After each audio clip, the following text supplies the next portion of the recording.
Welcome back to the Within podcast with myself, Nikki, Wallace, and co-host Payne.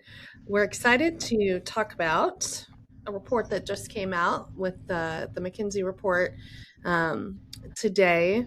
So will guide us kind of through the report, what the report was about. We working with multiple different organizations, kind of all different sizes over both of our careers. We've seen a lot of things happen in the workplace. And so this is kind of an interesting topic that with this report coming up, it'll be kind of fun to walk through and kind of give our take on it. So Allie, do you want to? Yeah, I think, the crazy part about the report is really that, bottom line is things sure haven't changed. As much as Mm-hmm. we think they've changed, they just really haven't. Women still struggle in the workplace. And I think at kind of at the base of all of it, what I kind of read into was it's all about having an inclusive culture, which we Mm-hmm. talk about all the time, right? And I think if we can figure out how to have a more inclusive culture and just get this like gigantic iceberg to Yeah. shift, we might actually see some change. I just don't, it's just not happening, and women are leaving the workplace because Yep. of it. Uh, so in the report, there were kind of 5 areas or 5 or 6 areas that we thought maybe we would dive into and kind of give what we see and even our own experience, because I think Nikki and I both have experienced a lot of this stuff, living life both corporately and out Firsthand. on our own. So the first one is women are now less interested in advancing. That's one of the main topics, first topic in the report. And again, if you haven't had the opportunity to read the report, it's the latest McKinsey report, came out on December 9th, 2025. And it's Women in the Workplace 2025. So great report. But that first one, women are now less interested in advancing. And I think, Nikki, you and I mean, one of the reasons we might have gotten out of corporate America because we were maybe not less interested in advancing, but it was less interested in advancing in a corporate environment the Yeah. way that, Everything that comes with right? it. Yeah.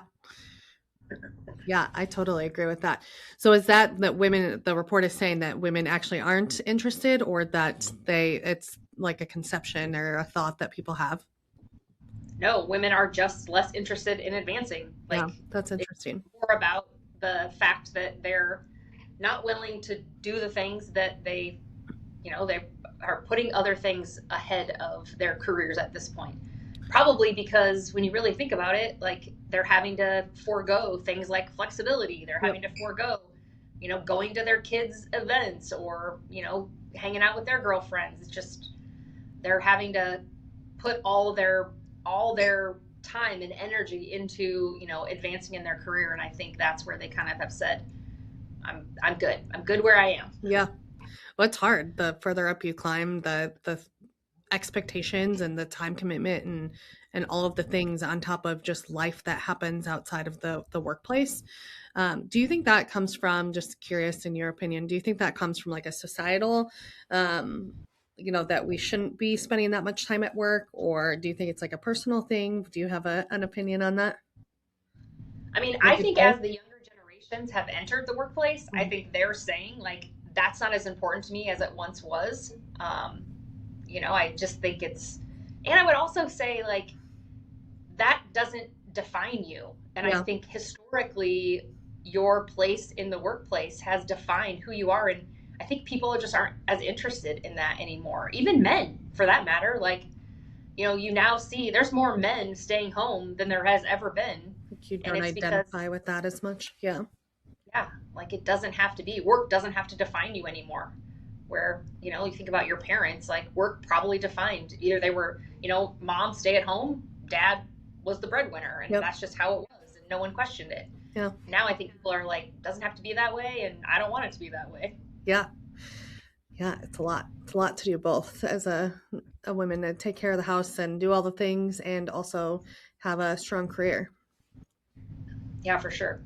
The second one is the broken rung still holds women back, which I found this one really interesting because I have said for a long time, and I think the article lends itself to make this a male female thing, Yeah. and I actually think it's more of a woman thing. Like, I think women like hold women back. Yeah. Like, in all honesty, like I think a lot of my struggle was not with men, it was with women not wanting to me to be as successful as them. Yeah, that's So I interesting. think that one is a kind of a big one, which is one of the reasons I loved, getting to work with Nikki, was that we want to see each other succeed, Mm-hmm. right? But I think in corporate America, I think it's just as much women stabbing women in the back than it is men, not holding up or going to bat for women. Right.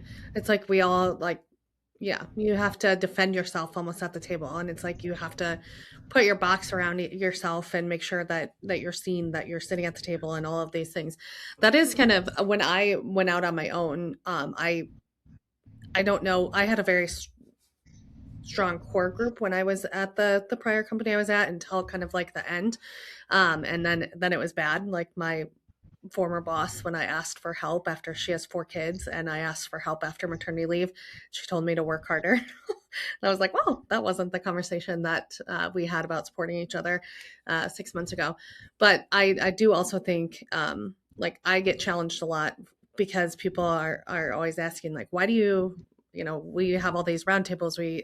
I'm always bringing people alongside of me, and everybody's always like, why do you do that? Like, why, if you're in the same space, why do you want to have your competitor at the table, or why do you want to do these things? And I've just always had such a belief that A, you bring people along, and B, like, people are going to work with you because they love you, not because of necessarily always the service. They probably need the Yeah. service. They don't need you, or they need the service. They can pick who they do it from. Yeah. So I always feel sad when this stat comes out because I feel like that's just like such a personal thing for me that I've always tried to not do. But you do see it all the time. You see people that are struggling because of their peers not telling them about meetings or not doing like simple things that you're like, really? Like you just didn't want Yeah. that person at that meeting, or you didn't want them to know about this event, or you purposely put a roadblock in front of them. I think that's probably a common one that we see, just because you didn't want them to necessarily be, seen as better or whatever. So, I don't know. This one's always a hard one for me, just because I'm such a believer in the other way. Yeah, I know. I agree. And, I also like have always been a person who's like, I'm going to hire the best person for the job, Yes. and they might be better than me. And that's okay. Like if I work myself out of a job, like that's awesome. But Yes. that's always been my mindset, is how do you find people that are better than you? And ultimately at the end of the day, they make you better. So Yes. this is also, that one struggles. That one struggle is a big struggle for me too. It's like, how do you build this community if you're not willing to, stand up and support other women or men for that matter? Yeah, But anyone. I mean, anybody that's going through life needs support. I don't care what gender or what's going on, and why we put barriers in front of people with that, intentionally a lot of times, or subconsciously. Sometimes it's just who people are, and they don't even realize that they're doing it, which is kind of another conversation. But yeah, yeah, totally. The third one is women leaders are under extra pressure. I think we live and breathe this one, or I think my whole life, as someone who's always wanted to like do more and be a leader and be involved. And but man, this one, Nikki and I were just talking about this yesterday, just yeah, we about were. like, you can't just focus on one or two things because you're a mom and a wife, Mhm. and take care of the house and you plan the vacations and you do all the stuff that like men frankly just don't have to do. Yeah, And I don't know, maybe it's partly our fault, right? Like we're the ones that take it on. Like, and I will tell you, like, I try and push it at my house, like, can you do this? And yeah, but it's generally like on their time, not like we need it right, done now because of these other 85 things that are going to happen, down the line. So right. this one's hilarious to me. I used the example yesterday that we went on vacation over Thanksgiving, and my husband brought a book, and I brought 5 bags of all the toddler toys that were going to happen. And I do. This is a topic I've also kind of looked into a lot, because I'm like, why is that? And when this was brought to our attention on our board meeting a couple months ago or a month ago, I just was like, why can we not focus? And I'm like, I've actually feel like I've scaled a lot back, as an entrepreneur, trying to focus on just what is the main thing. And I kept coming back to like, I feel like I'm doing pretty good there, but then I was like, take the 10,000 foot view, step back, and it's like, oh yeah, but then when I go home, I, can't even go to the bathroom by myself because there's dogs and there or a dog and, kids and all these things. And it's like life is happening to us in a different way, I think. And I think part of it is just like the nurturing of a woman. Like I think we just naturally do step into more Yeah. spaces. My husband's actually fairly um, helpful at home. Like I'm very grateful. I cook. He cleans up after the dinner. He does our laundry. Thank God, because I hate that. But I, still like all the doctor's appointments, all the stuff that goes on around the house. Like I just naturally step in. So I don't know. It's interesting. Yeah. I know. It's also not just about like the stuff to do, right? It's also just like the burden of like the managing the calendars. Yeah. And again, like you think about like when you were growing up, how just times have changed. But like, and we were super busy. Like we played sports and we were in everything every Same. single night. But it was like you still like it's in the woman's brain, I feel like, or the mom's brain to keep all of that together. And again, my husband's also really great. Like he's hands on. He takes kids anywhere we need to go, or Right. whatever we have to do. But it's still like I'm still the one that manages all of that in my brain. And we have like a fancy calendar, Yeah. and it's all in the calendar, but it like really doesn't matter. And I know I read a book a couple of years ago that was really about like basically like if you can offboard some of these tasks to like have someone Mm-hmm. else do them. And I think like, yeah, what a great idea. And if I could afford it, like I would. But at the same time, I still have to manage that person, right? Right. So then it's like one more person I have to manage to figure out Right. like how do I get them the stuff they need? And so it's like it's such a hard thing when you really ultimately sit down and like think like why can't I focus just on two things? Well, I can't focus on two things but because I have 800 things that I Right. have to figure out how to get in and get done in a day. Life is more dynamic than two things. That's so true. The fourth one is flexibility is still stigma and it hurts women.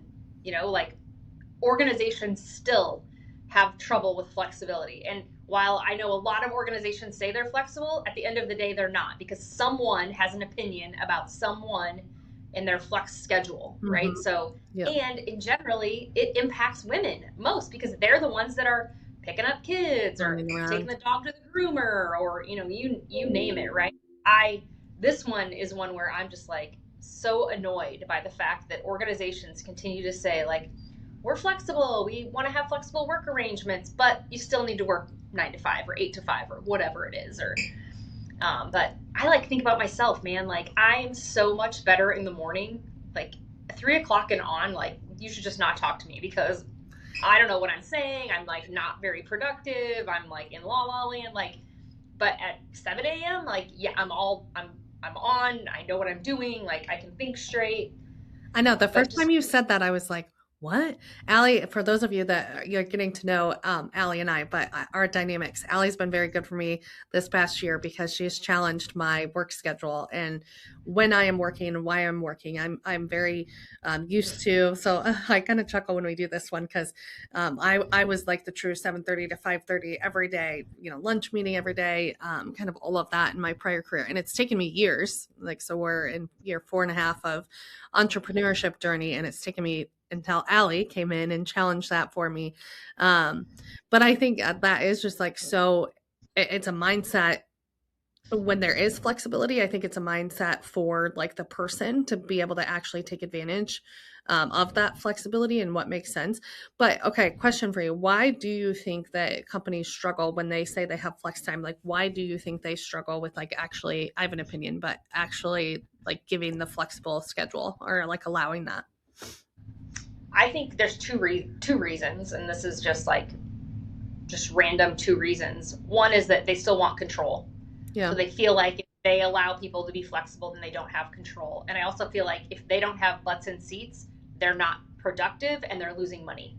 So it doesn't really matter, right? Like, especially in a consulting model, like if you're an organization that does consulting or financial services or something where you're not actually producing widgets, like it's really hard to measure productivity. And Right. at the end of the day, most employers would say like productivity falls if I allow my team to be flexible. But at the end of the day, no one's really measuring that. Like you can't, it's so hard to measure. Right. where you, because it's not like, oh, I have an hour and I made 85 widgets in an hour. Like you can't do Right. that.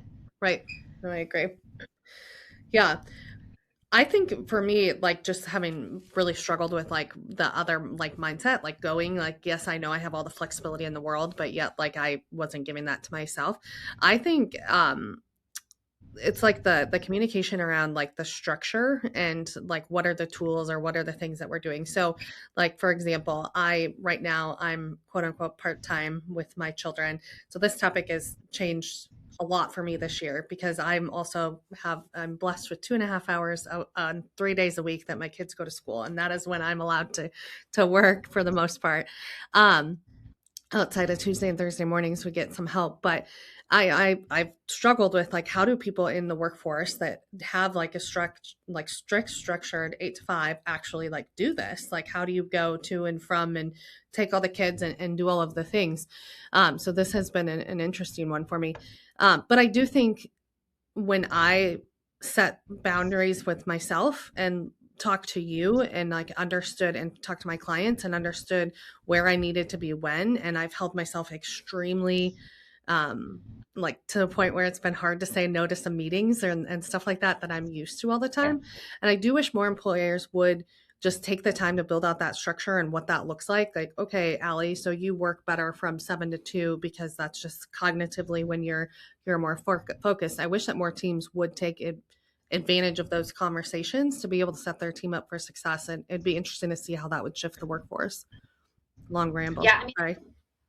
yeah. I mean, I think there's so many dynamics too. So like, just because our dynamic is one thing doesn't Right. necessarily mean that every organization can do it, right? Like, there's of course parameters you have to follow, but at the same time, like, why not work with your leaders to identify what works with Exactly. individual employees? And if you do have like a single mom who like can find care in the morning but can't find care after work, like then, and if they're a good employee, like why wouldn't you try and manage that differently? Like it's just like, but it has to be the mindset of the organization that falls down to the leaders. And Yes. sometimes you'll have an organization that will totally have this like flexible mindset, and then you'll have a leader who leads differently and says like, no, like you cannot have the same flexibility that everyone else has because for whatever XYZ reason they decide, like it's not, the leader doesn't allow it. So it's all about like getting to know your people, and can you figure out like how to make it work? Because if you have a great employee who does really good work, and that you can trust them and you have that psychological safety, like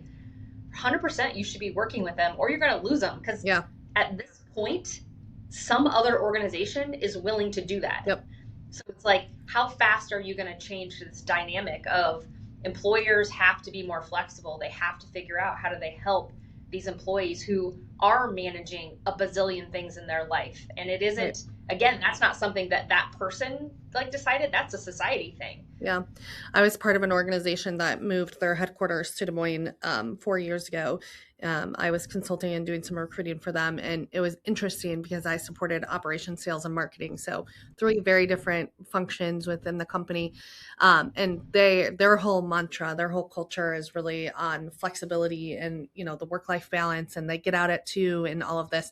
As you were talking about that, it reminded me as we were building out their operations team and they wanted to bring the call center in house and they were trying to do all of these things, a lot of the business functions, right? The business things that happen that make the organization money and take care of their clients and all of that didn't support the flexible works. So like they wanted to be the best client facing, service, and they wanted to be all of these things. But as they were building out this model and I was kind of had a seat at the table talking to them, I was like, wait, but you want your phones on until 6 p.m. Central every day. So how are my ops people then going to get out at 2? And, it created this interesting dialogue because I just think and that's I think a good example of kind of both sides of the table. Like the business still has to go on, and how do you create that people strategy? And turns out we were able to talk to folks on the team, and there were some situations with like kids and stuff that later schedule on Friday actually worked great.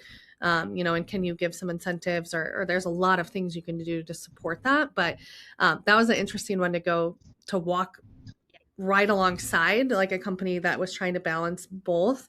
And they were a 400 person company. They're over 1,000 now. locally.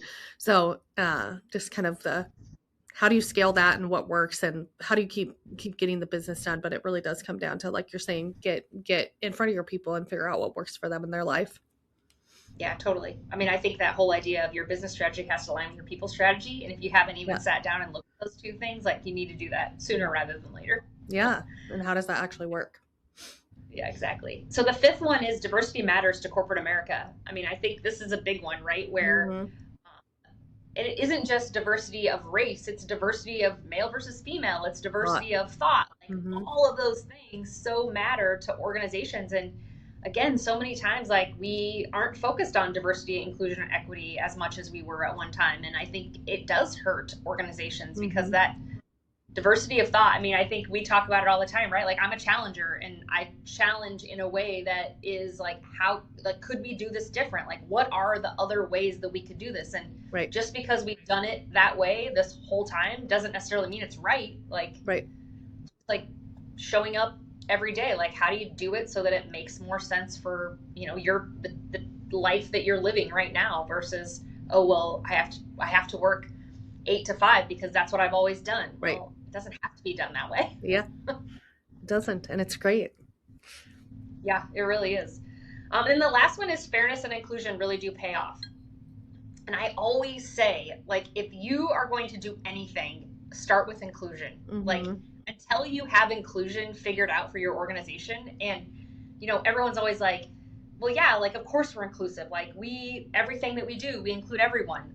Well, yeah, you might, but you probably also might not. Like, you really have to be thoughtful about your message, your language, your communication, because if you do things like you have a company golf outing and that's all you do for your like company, togetherness, like not everyone plays golf. Yeah. Or the Or if drinking. every night, yeah, you have happy hour and not everyone drinks anymore. And so being really mindful about the things that you do and the things that you say, and even questioning people like, oh, you're not drinking, like, no, like that's a thing, right? Like a lot of and the generation, that's a true thing in the generations, like the younger generation just aren't drinking like the older generations once did. So Mm. it's another big one. Yeah. I like it. I mean, diversity of thought, if you're not allowing that in your organization, I think 100% you're missing, so many people, like the great ideas that come from the diversity and of thought and the brainstorming sessions with your people. I mean, people have great ideas, and just different perspectives will bring different too. So, Yeah, you can't even you can't even have diversity of thought if you don't have psychological safety. So if right. people don't feel like they can show up as their authentic self, like they're never going to bring in their great ideas because No. they're too worried someone's going to talk about them or make fun of them, or not invite them to the next meeting because they talked about something that the rest of us thought was weird. Like it's such a thing that so many organizations like think they have, but when it comes down to it, like they really just don't have it. And Mm-hmm. I'll ask the CEO, tell me, do you have trust on your leadership team? And they'll say, of course we do. And then I go talk to one of the, executives, and they're like, no way, I would never say that Right. because, they would say this or they would say that, or, they would have the meeting after the meeting, and Yeah. that kind of stuff just really hinders a culture and an organization because it does trickle down whether you believe it or not. Yeah. 100%. All right. Well, that is those are kind of the topics that came from that, women in the workplace, that McKinsey report, and I just highly suggest like going out there and checking it out. We'll link it in our In the show notes. yeah, in somewhere. We'll link it for you. So before we go, I guess, Allie, a question, just because the employee engagement and kind of a lot of this, and I have my perspectives, just from being a vendor for hundreds of organizations over the years. But what are, like, if somebody reads this article, what are some places that you think, like one or two places, easy places to start with an organization and looking at some of this data? I think one of the easiest thing is to do some listening sessions with your women, Yeah. particularly your up and coming women, right? Like you don't have to go to your female leaders today. You could start with like your up and coming, your next generation leaders, because they're the ones who are probably not necessarily in their life, like in their like crazy busy time of life. Like they may or may not have little kids, and just helping understand. And you're gonna get. And the other thing about this is that I feel like we say, or somebody reads an article and then like we think like, oh, all women act like that, or Yeah. all generations like are doing this, and that's not true, right? You'll of course have women that are willing to like bust the glass ceiling and Yeah. hang on for dear life. Like you'll have that like 100%, and they'll don't care if they have somebody who's standing up for them, or they love the extra pressure. So like you have to remember that, and I think sometimes we just don't always remember that. We just for whatever reason we just think that, oh yeah, they're all the same, like all women are the Yeah. same. It's so not true, right? Don't count us out yet. Yeah, exactly. So I think like, but definitely like understanding where women are in your organization by doing some listening sessions or stakeholder interviews, or Mm-hmm. hire a third party to do it, Yeah. like us. Like we do that all the time, where it's like talking to these people to understand like how much of this stuff that we're seeing, and whether it's in the media or on social, or TikTok, or whatever your outlet is, LinkedIn, whatever it is, like find out, is it happening inside your organization? If Right. you don't ask, you'll never know. Right. Like I always say, like if you do not actually go out and find out, and I'm not telling you to send a survey, like don't do that. The survey's not going to help. You got to talk to your people. Yeah. The listening session stuff that you've brought into the company, into the People Go, and I know that it's probably something that we've all done, but we didn't know exactly. But like the role clarity, the listening sessions, like it is crazy the information that a company can gather from that.